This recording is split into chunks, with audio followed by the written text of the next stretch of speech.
There are two types of people who enter Kang Jin-suk's world: those who are bought and those who are broken. Chika had 12 hours to decide which one she'd become, but first, she had to survive the next 12 minutes. The Sapphire Gallery hummed with the kind of silence that cost more than most people earned in a year. Crystal chandeliers caught the low amber lighting, scattering gold across faces that had learned long ago not to show emotion. This wasn't just an auction house. It was a temple where the city's most dangerous men came to worship at the altar of excess, where million-dollar paintings changed hands with a nod, where power was measured in how still you could sit while your enemies circled. Chika moved between the tables with practiced invisibility, her black catering uniform designed to make her disappear. The African woman had perfected the art of being present without being seen, her dark hands steady as she refilled champagne flutes and removed empty plates. She'd worked enough of these events to recognize the hierarchy. The men in the center tables gave orders, the men at the perimeter carried guns, and the women draped on their arms had learned to smile without meaning it.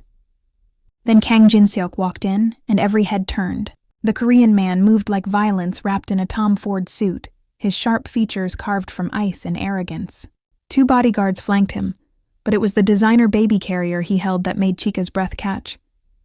Against his chest, secured in cream cashmere and Italian leather, a tiny infant blinked at the chandelier lights. Whispers rippled through the room. The Kang family boss never brought his daughter to public events. Never showed weakness, never gave his rivals a target. Jin-suk settled into the corner booth, the one with clear sight lines to every entrance, and carefully placed the carrier on the velvet cushion beside him. His bodyguards positioned themselves with military precision. The auction continued, but the attention had shifted. Everyone was watching the baby. Everyone was calculating. Chika returned to the service station, but her eyes kept drifting to that corner table. The infant, maybe 7 months old, had begun to fuss. Small sounds at first. Little protests that Jin-suk ignored while he reviewed documents his assistant handed him. He moved a pacifier toward the baby's mouth without looking. It was rejected with a twist of her tiny head. The fussing escalated. Chika knew that sound. She'd heard it 1,000 times with her baby brother back home. The specific pitch that said this wasn't hunger or discomfort. This was distress. This was a small human asking for something the adults around her didn't understand. Jin-suk tried a bottle. The baby turned away, her cries growing sharper. He picked up the carrier, attempting an awkward bouncing motion while still maintaining his cold composure. The cries became screams. The auction halted. The auctioneer's voice faltered mid-bid. 200 faces turned toward the corner booth, where the city's most feared man was losing a battle against an infant. Chika watched Jin-suk's jaw clench, watched a bead of sweat form at his temple despite the air conditioning. His hand trembled slightly as he tried again with the bottle. The baby's screams turned relentless, that piercing frequency that bypassed reason and struck directly at the nervous system. One of his rivals, a silver-haired man 3 tables away, smiled. That smile made Jin-suk's fingers dig into the leather carrier. He whispered something harsh in Korean to his bodyguard, who immediately pulled out a phone. But what was he going to do? Call for backup against a crying baby? His reputation was hemorrhaging with every scream. Chika's grandmother's voice echoed in her memory. A baby doesn't cry to punish. A baby cries to survive. Listen to what they need, not what they want. She was already moving before her brain caught up to her feet. The head of security, a mountain of muscle in a dark suit, stepped into her path. Staff are not permitted in the client. Move! Chika's voice was quiet but absolute. She looked past him to Jin-suk, whose dark eyes snapped up to meet hers. For one suspended moment, the Korean man and the African woman stared at each other across 10 feet of expensive carpet and an ocean of social hierarchy. Jin-suk raised one finger. The bodyguard stepped aside. Chika knelt beside the carrier, ignoring the weapon she could see holstered under the nearest guard's jacket, ignoring the 200 pairs of eyes burning into her back.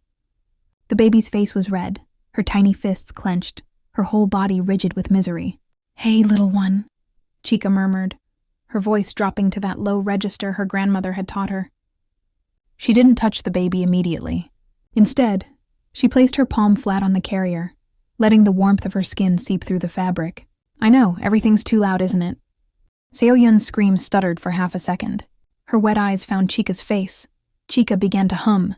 Not a melody, just 2 notes, low and resonant, repeated in a rhythm that matched the resting human heart. 60 beats per minute, the tempo of safety, the sound every human heard first in the womb. The screaming stopped. Complete silence fell over the sapphire gallery.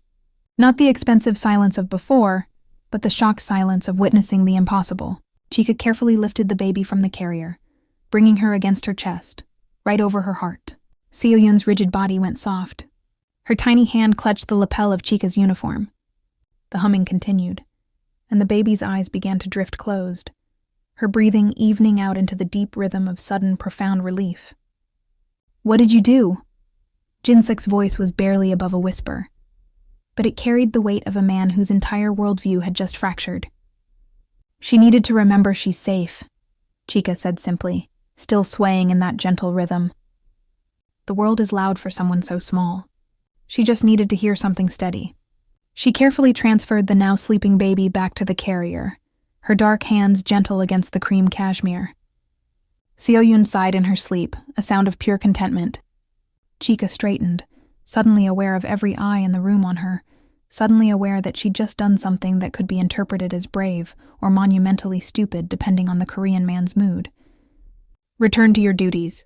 Jin-suk's voice was flat, emotionless. Dismissal. Chica nodded once and walked back to the service station, her heart hammering.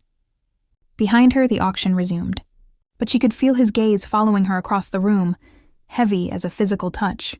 2 hours later, Chica was in the service kitchen scraping plates when her supervisor appeared, face pale. "You're wanted in the private lounge." "Now." "By who? By who do you think?" The older woman gripped Chica's arm. "Whatever you did out there, girl, I hope you know what you're doing."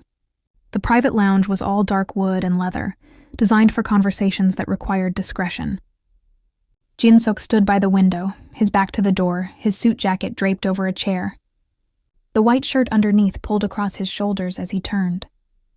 The baby carrier sat on the sofa, Seo-yoon sleeping peacefully. "Close the door," Jin-suk said. Chica did. The click of the lock felt final. "How did you know what she needed?" "No preamble, no thank you. I have a younger brother. He had colic as a baby. My grandmother taught me the rhythm." Chica kept her voice steady, professional. "It's not magic, it's just listening. I've hired 4 nannies since my wife died. Specialists with credentials from universities I donate to." Jin-suk crossed his arms, and for the first time Chica saw past the cold mask. She saw exhaustion etched into the lines around his eyes. Saw the barely controlled desperation of a man clinging to control. "None of them could do what you just did." Maybe they were trying to fix the problem instead of understanding it. "And you understand it?" Challenge edged his voice. "I understand what it's like to need something no one's offering." Chica met his gaze directly, refusing to look away first. "She doesn't need solutions, Mr. Kang. She needs someone steady. Someone who isn't afraid of her crying." Something flickered in his dark eyes. "You know who I am. Everyone knows who you are. Then you know I don't make requests." Jin-suk moved to the desk, opened a drawer, and withdrew a folder. He set it on the leather surface between them. "I'm offering you a position. Private caretaker for Seo-yoon. Live-in. $250,000 annually. Full benefits. Your own quarters in my compound." Chica's breath caught. That number represented everything she'd been working toward. Her family's debts erased, her siblings' school fees paid, her mother's medical bills covered. That number was freedom. But the way Jin-suk was looking at her, clinical and assessing, made her skin prickle with warning. "That's a generous offer, Mr. Kang." "It's not generosity, it's necessity." He leaned against the desk, arms crossed. "My daughter needs you. I'm willing to pay for what I need. And when I want to leave?" The temperature in the room dropped 10 degrees.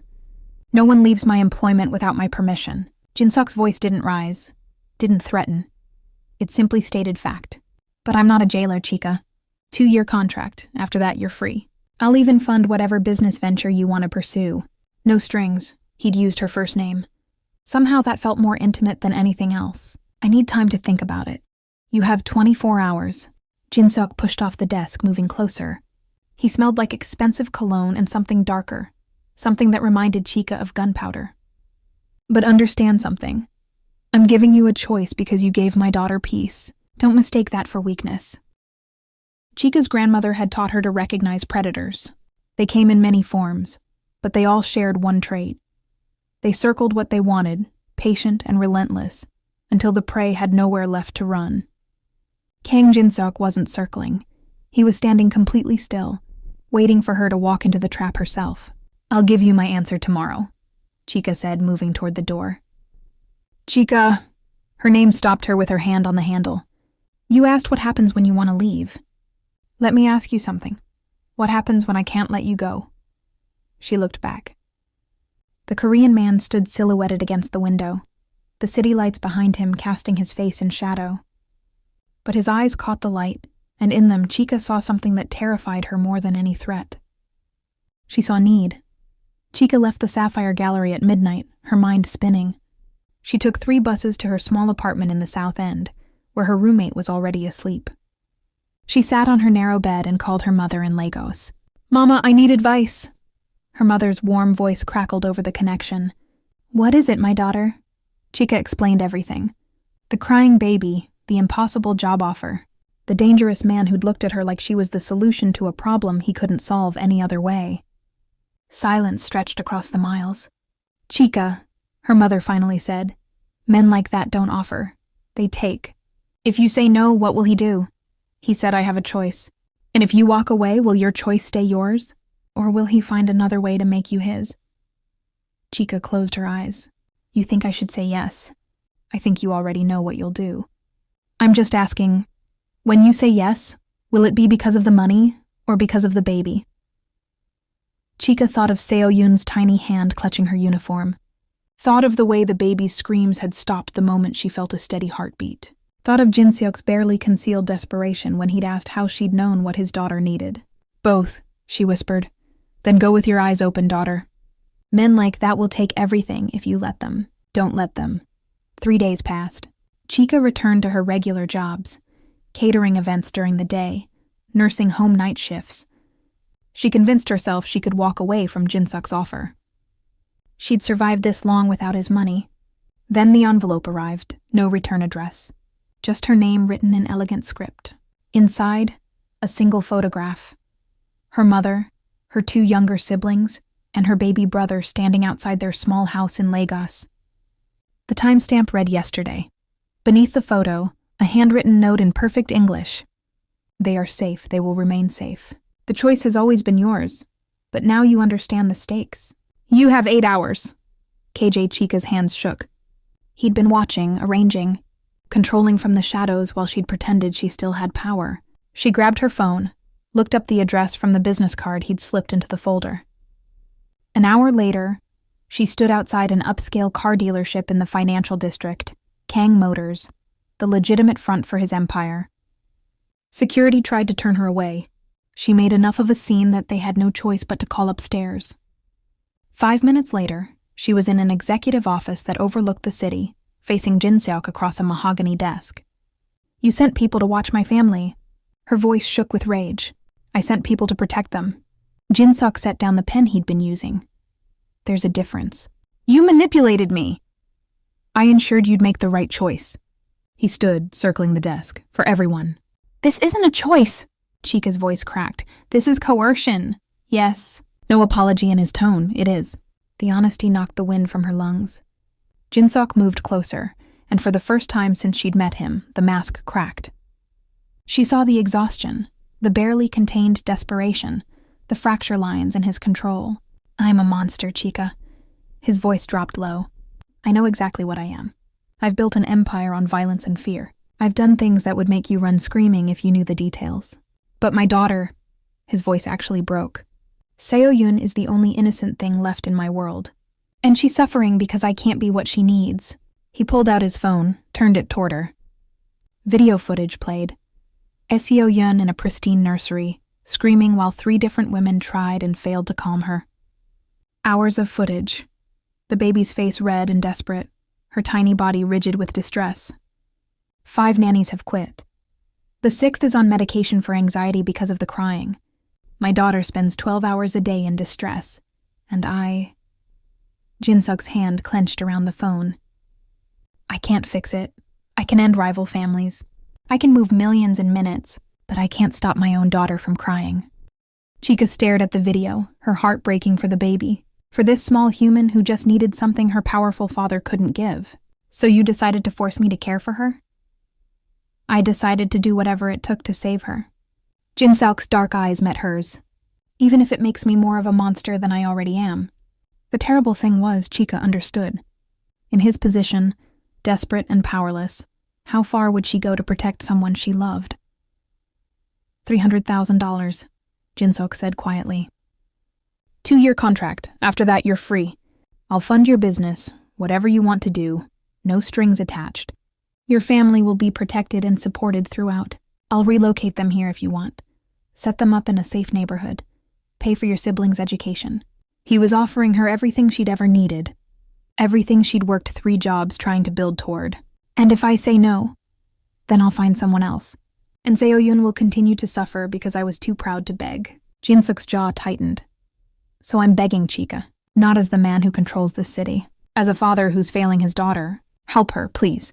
The please broke something in Chika's chest. She thought of her grandmother's words. Listen to what they need, not what they want. Jin-seok wanted control, but what he needed was help. What Seo-yoon needed was someone who could give her peace. If I sign this, Chika said slowly, you need to understand something. I'm doing this for her. Not for you, not for the money. For that baby who deserves better than watching the adults around her fail her over and over. Jin-seok nodded once. And the moment I believe she's in danger because of your world. The moment your enemies get too close or your lifestyle threatens her safety. No amount of money will keep me there. Agreed. One more thing. Chika stepped closer, close enough to smell the exhaustion on him. You don't get to manipulate me again. No more photographs. No more threats disguised as protection. You want me to help your daughter? Then you trust me to make choices without forcing my hand. Or this ends before it starts. For a long moment, Jin-seok said nothing. Then slowly he extended his hand. Partners, he said, for Seo-yoon. Chika looked at his hand. This was the hand of a dangerous man. This was also the hand of a desperate father. She shook it. Partners. 6 weeks later, Chika stood in the nursery of Jin-seok's compound, a sprawling estate that felt more like a fortress than a home. She'd been given her own wing, luxurious quarters that felt both like a gift and a gilded cage. But the nursery was where she spent most of her time. Seo-yoon had transformed. The crying had stopped within the first week. Now the baby laughed, rolled over, tracked objects with curious eyes. She'd started reaching for Chika the moment she entered the room, tiny hands grasping with absolute trust. Jin-seok watched from doorways. He never fully entered the nursery, just stood at the threshold, observing. Chika caught him sometimes, his face unguarded, and the longing there was almost painful to witness. On the 43rd day, Chika couldn't take it anymore. You're her father, she said without turning around. You're allowed to hold your own daughter. Silence from the doorway. I hired you for a reason. You hired me to help her, not to replace you. Chika lifted Seo-yoon, who gurgled happily, and walked to the doorway. She held the baby out. Hold her. Jin-seok's hands came up automatically, but he didn't take her. She'll cry. Maybe. Or maybe she won't. Chika pressed Seo-yoon into his arms, adjusting his hold. Feel that? You're too tense. Babies feel everything. Relax your shoulders. She placed her hands over his, guiding him. Her dark fingers covered his pale ones, showing him the right amount of support. The gentle sway. Why do you keep your distance? Chika asked softly. Jin-seok's jaw worked. Every time I hold her, I see my wife. I see her in the car holding Seo-yoon when the bullets... He stopped, his breathing harsh. Chika's stomach dropped. Jin-seok. He flinched at his first name. She never used it. Your wife was killed in an attack? Meant for me. His voice was hollow. They ambushed the convoy. My wife was holding Seo-yoon. She covered the baby with her body when the windshield shattered. Seo-yoon survived without a scratch. My wife didn't. Oh God. So yes, every time I hold my daughter, I see the moment I failed to protect them. I see what my world cost her mother, and I'm terrified that one day, my world will take her too. Chika understood now. The distance. The desperate need for someone outside his violent life to care for his daughter. The fear wrapped in control. You think staying away protects her? Chika asked gently. I think the less she needs me, the safer she is. That's the biggest lie you've ever told yourself. Chika adjusted his arms again. bringing Seo-yun closer to his chest. She needs you, not your money or your protection or your empire. She needs her father.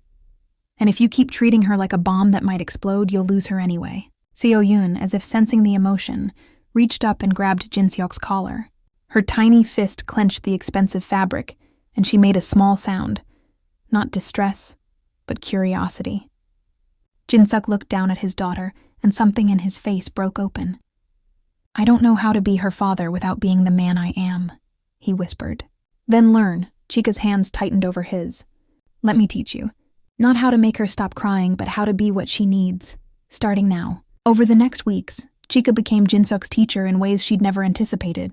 She showed him how to read Seo-yun's cues, how to respond to her needs before she cried. She taught him the heartbeat rhythm, the unwavering calm required. They spent hours in the nursery, their hands overlapping as Chika guided his movements. The Korean man who commanded armies learned to surrender to the needs of a 7-month-old. And slowly, impossibly, Seo-yun began to respond to him. The first time Seo-yun fell asleep in Jin-seok's arms without Chika's intervention, he wept. Chika pretended not to notice, busying herself with organizing the diaper station. But when she felt his hand on her shoulder, warm and trembling, she turned. "Thank you," he said, and the rawness in his voice stripped away every defense she'd built. "You're welcome." They stood there, the sleeping baby between them, and something shifted. Something neither of them could name, but both of them felt. It was on day 53 that everything shattered. Chika woke at 2 a.m. to her phone buzzing. Unknown number. She almost ignored it, then saw the second text. "Check your email, now. JK." She opened her laptop, found an email with no subject line and a single attachment. Surveillance photos. Each photo time-stamped within the last 48 hours. But these weren't the protective surveillance Jin-seok had promised. These were targeting photos, the kind you took before an attack. The email contained a second attachment, an audio file. Chika's hands shook as she pressed play, Jin-seok's voice speaking in Korean. She didn't understand the words, but she heard her name. She heard insurance. She heard leverage. She used a translation app, played it back. "The African woman has become attached. Good, that makes her predictable. Keep the surveillance on her family in Lagos active. If Park makes his move, we'll need leverage beyond the baby. Chika is the key. She doesn't know it yet, but she's already drawing out the traitor. When he reaches for her, we'll have him." The phone slipped from Chika's hands. She'd been bait. From the beginning, she'd been bait. Jin-seok had hired her not just for Seo-yun, but to draw out an enemy. He'd made her visible, made her important, knowing his rivals would see her as a weakness to exploit.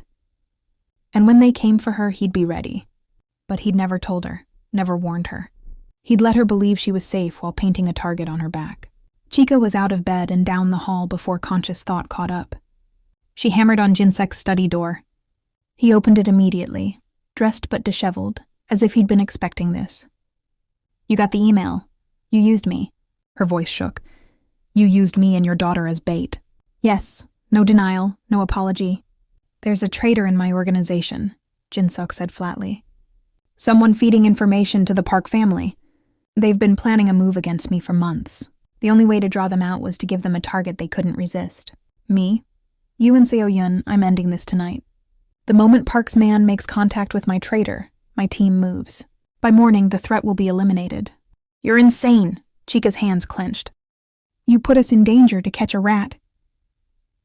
I put you in a cage with locks I control to eliminate the danger before it reaches you." Jin-seok's voice hardened. "Every exit is secured. Every approach is monitored. You were never in real danger, Chika. You were the lure that made them expose themselves. And when were you going to tell me? Before or after someone came for me?" I wasn't. His honesty was brutal. Because if you knew, you'd react differently. You'd be careful. I needed you natural, visible, accessible. I needed them to believe you were my weakness. "I am your weakness." The words burst out before she could stop them. "That baby is your weakness. And you used us like chess pieces." "I used you like the solution you are." Jin-seok stepped closer, and his eyes were cold again, the warmth of the last weeks erased. "I'm ending a war before it begins. I'm protecting Seo-yun by eliminating the threat. That's what fathers do. Fathers don't lie to the people they trust. I never said you could trust me, Chika. I said I needed you." The words hit like a physical blow. Chica backed away, her vision blurring. Her dark skin lost a shade as she steadied herself. I'm leaving. No. You're staying in the secure room until this is over. In 3 hours, you'll be free to go if you still want to. You can't keep me here? Watch me. He nodded to someone behind her. Chica spun to find 2 guards blocking the hallway. Take her to the safe room, Jinsuk ordered. Seo-yoon stays with me. No one enters or leaves until I give the all clear. You're making the same mistake, Chica said, her voice breaking. You're choosing control over trust. You're choosing manipulation over honesty. You're becoming exactly what you're afraid of. Something flickered in Jinsuk's eyes. His sharp, pale face didn't even flinch, but his voice remained steady.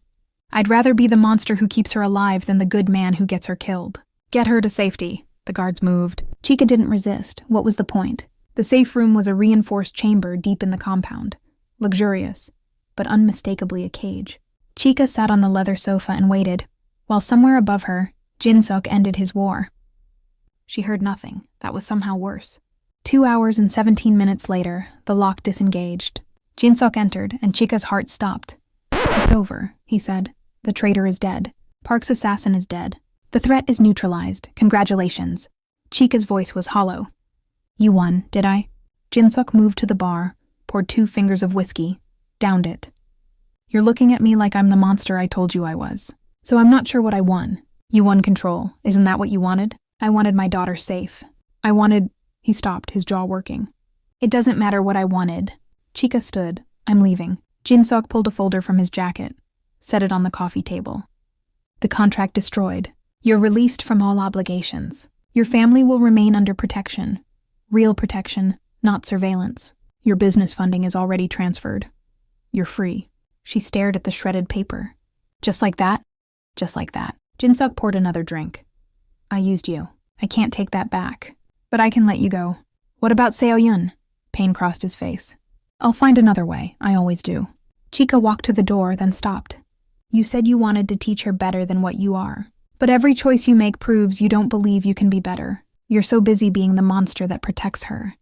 You've forgotten how to be the father who loves her. She left him standing in that safe room, surrounded by the blood and victory of his violent world. Chica packed her things in silence. The sun was rising when she finished. She went to the nursery one last time, found Seo-yoon sleeping peacefully in her crib. The baby had grown so much in 6 weeks. She smiled now. She laughed. Chica's tears fell onto the blanket as she kissed Seo-yoon's forehead. I'm sorry, little one. I thought I could help. I thought I could teach him.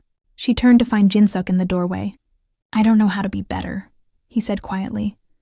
I've tried. Every choice I make to protect her pushes her further away. Every wall I build to keep her safe locks me out. I don't know how to be both the man who can keep her alive and the father who can make her happy. So you chose alive over happy, wouldn't you? Chica thought of her own family, the sacrifices she'd made, the years of exhaustion and compromise. Maybe, but I'd hate myself for it. I already do, Jinsuk's voice cracked. Every day I hate what I am, what I've done. What I'll keep doing because I don't know how to stop. Then learn. Chica moved toward him.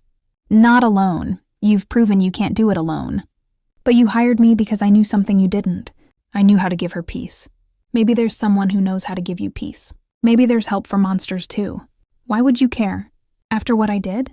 Because Seo-yoon needs her father. And right now, you're so busy being the monster that protects her, you're forgetting to be the man who holds her.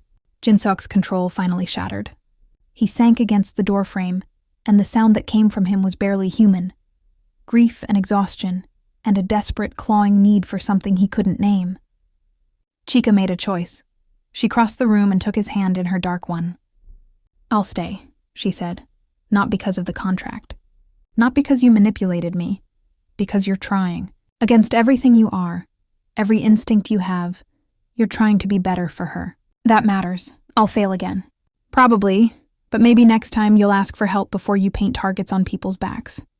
I don't deserve help. No one deserves anything, Jinsuk. We just choose what we're willing to fight for. He looked at their joined hands. His pale and scarred, hers dark and steady. I'm dangerous, Chica. My world is violence. Staying means you'll always be at risk.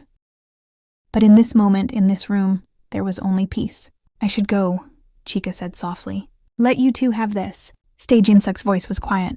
Please, so she did. They fell into a routine over the following months that was both professional and something neither of them could quite name. Chika split her time between her growing business and the compound. She brought her family to the city, watched her mother cry with joy at the safe apartment Jinsuk had arranged, saw her siblings flourish in good schools. Jinsuk kept his word. No more manipulation. No more secrets.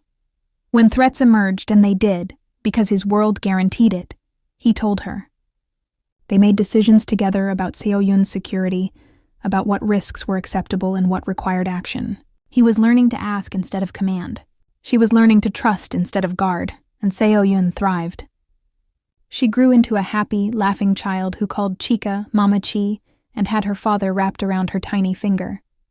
It was on a late evening after Seo-yun's first birthday party that everything finally crystallized. The compound was quiet, the guests gone, the decorations waiting to be cleaned. Chika found Jinsuk on the terrace overlooking the garden, a glass of whiskey in his hand.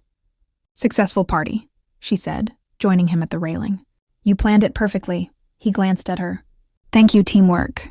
She bumped his shoulder lightly with hers. "We're getting good at it." "We are." Jinsuk set down his glass, turning to face her fully. The city lights behind him cast his sharp features in gold and shadow. His straight black hair and pale, golden-toned skin caught the light. "Chika, I need to tell you something." Her heart kicked. That sounds ominous. "It's honest." He took a breath. "When I hired you, I was buying a solution. When I manipulated you to stay, I was acquiring an asset. When I let you go and you chose to return, I was accepting help." He paused. "Somewhere in these months, it became something else." "You became something else." "Jinsuk, let me finish." His hand came up, not touching her, but close enough that she felt the warmth. "I'm still dangerous. My world is still violent. I'm still learning how to be human instead of monster. But you've given me something I thought died with my wife. You've given me hope that I can be better. Not perfect, not safe, but better. You are better," Chika said, her voice thick. "You don't see it because you're living it. But Jinsuk, you've transformed. For her, for yourself, for you." The words were quiet, but they landed like thunder. "I'm trying to be better because you made me believe I could be. And I need you to know that before I ask you this." "Ask me what to stay?" "Not as an employee, not as Seo-yun's caretaker." His dark eyes held hers, vulnerable and terrified. "As family, as the person who turned chaos into peace, who took a broken man and a traumatized baby and somehow made us whole. I'm asking you to choose us, fully, permanently." Chika's breath stopped. Her warm brown skin tingled under his touch. "Jinsuk, I'm asking you to be Seo-yun's mother. Not legally, not yet, but in every way that matters." His hand finally made contact, cupping her cheek with a gentleness that contradicted everything he was. "And I'm asking if there's any possibility that someday you could see me as more than the monster who once caged you, as the man who's trying every day to deserve you." The African woman and the Korean mafia boss stood on that terrace, the city sprawling below them, both of them scarred by their pasts and terrified of their futures. "I already do," Chika whispered. "See you as more, I have for months. I just didn't think that I was capable of this." Jinsuk's thumb brushed her cheekbone. "I wasn't, you taught me. We taught each other. Then teach me one more thing." His voice dropped, rough with emotion. "Teach me how to love you the way you deserve. Teach me how to be the man you'd choose, not the one you felt forced to accept." Chika's hand came up, covering his where it rested against her face. "You already are, you idiot. You've been that man since the moment you tore up the contract and let me walk away. Real power isn't holding on. It's knowing when to let go and trusting someone will choose to stay. Will you choose to stay? I already did, months ago. I just needed you to catch up." Jinsuk's laugh was startled, genuine. Then his expression shifted into something serious, something that made Chika's pulse race. "I'm going to kiss you now, unless you tell me not to." "Don't you dare ask permission," Chika said, rising on her toes. "Take what you want for once without calculating the cost." So he did. The kiss was soft and desperate, gentle and claiming all at once. It tasted like whiskey and hope, like violence transformed into tenderness. When they finally pulled apart, both breathless, Jinsuk rested his forehead against hers. "I'm still learning," he murmured. "Then I guess you'll have to learn to be honest with me instead of manipulative. Starting now, no more secrets. No more using me as bait. You want my help? You get my partnership. Equal stakes, equal honesty. I don't know how to do equal. Then that's the first thing you'll learn." Jinsuk's fingers tightened around hers. Why are you doing this? Chika looked at Seo-yoon, then back at the broken man before her. Because someone taught me that babies cry to survive, not to punish. And I think maybe adults do too. You've been crying for help in the only language you know. Control and violence. I'm just fluent enough to understand. 3 months later, Chika's catering business opened in a renovated warehouse in the Arts District. The launch party was small but elegant, attended by people who'd believed in her before Jinsuk's money ever entered the picture. Jinsuk didn't attend. That was the agreement. Her business, her space, her dream remained untouched by his world. But at closing time, when the last guest had left and Chika was alone counting the night's success, she found an envelope tucked under a napkin at the corner table. Inside, a key and a note in Jinsuk's precise handwriting. The building is yours. Purchased yesterday. Title in your name. Not a gift, an investment. I believe in what you're building. And I'm learning that sometimes the best way to protect something is to let it grow freely. Chika closed the note, feeling tears prick her eyes. Later that night, she drove to the compound, let herself in with the code she'd been given, found Jinsuk in the nursery, holding Seo-yoon, humming the 2-note rhythm Chika had taught him. The baby was asleep, her tiny hand clutching her father's collar. And on Jinsuk's face, that unguarded expression of pure love he was finally learning he was allowed to show. He looked up when Chika entered. How was the launch? The soft glow warmed his pale, sharp features. Perfect. Thank you for the building. It's an investment. You'll pay me back through success. She waited until he met her eyes. It's okay to just do something kind. You don't have to disguise it as strategy. His jaw tightened, then relaxed. I'm still learning. I know. Chika reached over, gently adjusting Seo-yoon's blanket. Her warm brown hand moved with practiced tenderness. The baby stirred but didn't wake, secure in her father's arms. She said her first word today. Jinsuk's eyes widened. What? Appa. She was looking right at your photo on my phone when she said it. Chika smiled at his shocked expression. She knows you're her father, Jinsuk. Even when you're not here, she knows. I missed it. Pain flickered across his face. You'll hear it. She'll say it again, probably 50 times tomorrow. Chika's voice gentled. You're not missing her life anymore. You're in it. They sat in comfortable silence, watching Seo-yoon sleep. The nursery had changed over the months. Less sterile white, more color. Chika had added fabrics from home, warm textures, photographs. It felt lived in now, loved. My mother wants to meet you, Chika said suddenly. Jinsuk's head turned sharply. Your family is coming here? Next month. You said you'd relocate them if I wanted. I want them close, she held his gaze. Which means they'll be part of Seo-yoon's life. Part of this life. Is that going to be a problem? You're asking if I can handle your family being near my world. Jinsuk looked down at his sleeping daughter. 6 months ago, I would have said no. I would have insisted on separation, on distance, on control. He touched Seo-yoon's tiny hand with one finger. But she's taught me that the people who love you don't make you weaker. They make you remember what you're fighting for. Is that a yes? That's a your family will have security whether they know it or not, but yes. A ghost of a smile touched his mouth. I'm learning compromise. Baby steps. Chika's lips curved. Terrible pun. You smiled, though. He had. The Korean man who'd walked into that auction house 6 months ago, cold, controlled, desperate, had learned to smile at bad puns. Seo-yoon stirred, making the small waking sounds that preceded either contentment or chaos. Jinsuk immediately shifted his hold, beginning the gentle sway and rhythm that had become second nature. The baby's eyes fluttered open, focused on her father's face, and her mouth split into a gummy smile. Appa, she babbled, reaching for his nose. Jinsuk's breath caught. His eyes went bright with unshed tears. Yes, Appa. Chika watched them. The MAFIA boss who'd learned gentleness, the baby who'd learned trust, the broken family that had found a way to heal. It wasn't perfect. Jinsuk's world still lurked beyond these walls, violence and danger that would never fully disappear. Good thing I'm a patient teacher. From inside the house, Seo-yoon's voice called out, not crying but demanding. Appa, Mamachi. They both smiled. She's going to be impossible, Chika said. She learned from the best. Jinsuk took Chika's hand, their fingers interlacing, pale and dark, scarred and steady. "Come on, our daughter is calling." "Our daughter." Chica's heart expanded at the words. They walked inside together, toward the nursery where a little girl was waiting, toward the family they'd accidentally built from broken pieces and desperate choices, toward the future neither of them had planned, but both had fought for. The African woman who'd stepped past armed guards to soothe a crying baby had saved more than an infant that night.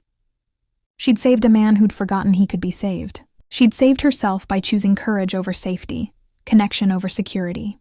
And the Korean mafia boss who'd learned that control was the biggest illusion of all had discovered something more powerful than fear.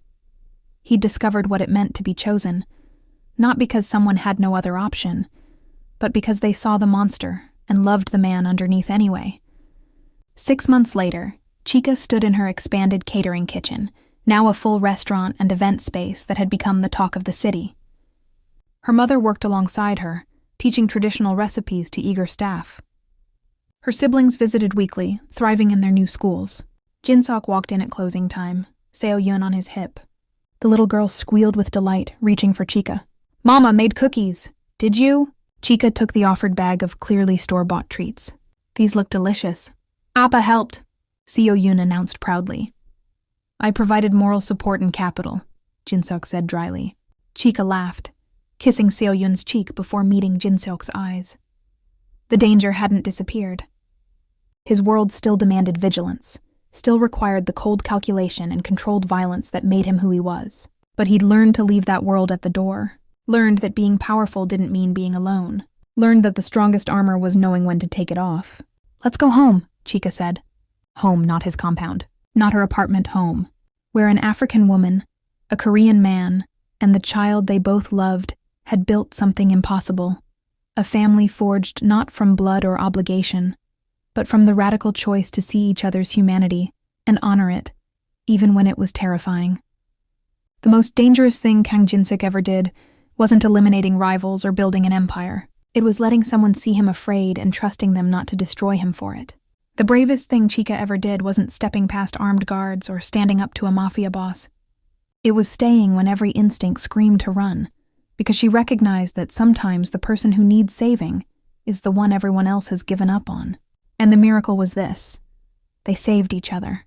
One crying baby, one desperate father, one courageous woman, and thousands of small choices later, they proved that even in the darkest worlds, even in the most broken hearts, peace was possible. All it took was someone willing to hum the rhythm of a heartbeat until the screaming stopped. If this story made you feel something, hit the subscribe button. I've got more coming that will grip your heart. Turn on your notification bell so you don't miss out on the next story.